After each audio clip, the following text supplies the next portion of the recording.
Hey guys, Bailey O'Carroll here in downtown Phoenix, where the NCAA Men's College Basketball National Championship is going to be played just up the road about 30 minutes later tonight. But for now, we're going to catch up with fans to see who they think is going to come out on top.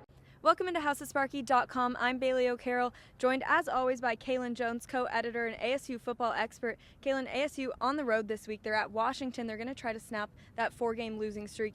Do you think it's going to take a minor miracle for the Sun Devil team to come out on top? Someone we can't overlook is Sabrina Haynes. She's someone who is as talented on the offensive side as she is on the defensive side. And last year she had the opportunity to take notes from Alicia Davis and Katie Hempen and really learn from those girls and what they do not only on the court but off the court. Right. So even if Sabrina Haynes isn't exactly where she expects herself to be at the beginning of the season, I think that by the end of the season she is definitely going to make sure that you know her name. I'm not one to take things personally. In fact, I got a bit of a chuckle out of this, but when someone tweets at you that you know nothing about sports and should return to the kitchen, mind you, that's the PG-rated version, there's an obvious problem about what hiding behind a screen can bring people to say. Twitter and other social media are breeding grounds for those who would normally not have the audacity to say something to your face, but instead behind a screen. For those that think hiding behind a screen is giving you security, think twice and remember that @Bailey O'Carroll is a real person. And while I know this may not change how you act on social media, keep in mind that real people can be affected by what you say. Sophie Bruner said one of the main things that helped them out was their experience. If you see here, she's able to stay focused, keep her eye on that basket, and get fouled, get sent to the line. This foul kind of looked a little iffy, kind of could have gone either way over the back, could have been all ball, you see there.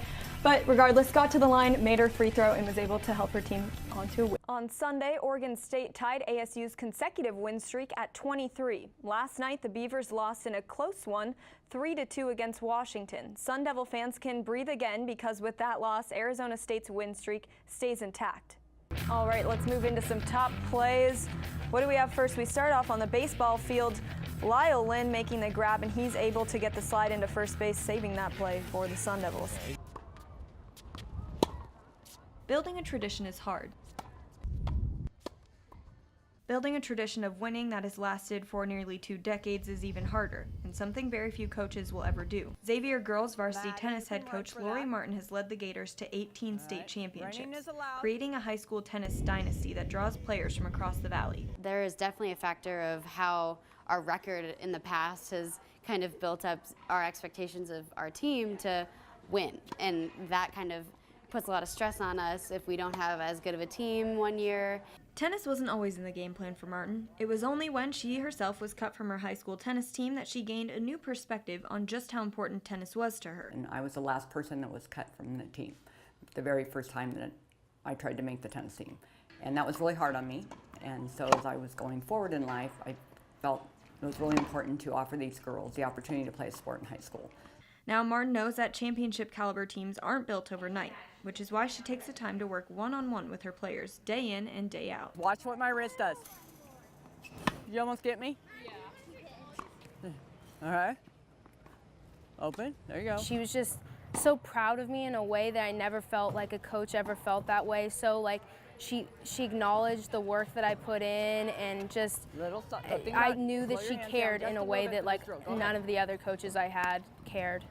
After winning 4 straight state championships from 2012 through 2015, the team started off their 2016 campaign undefeated. Uncharacteristically, the team lost in the state championship, ruining their hopes of a 5th straight title. The team started their redemption quest for another state championship on Tuesday. And with a dominant win against Millennium High School, their hopes for a 19th state championship remain alive. For Cronkite Sports, 1, 2, 3, get it! I'm Bailey O'Carroll reporting.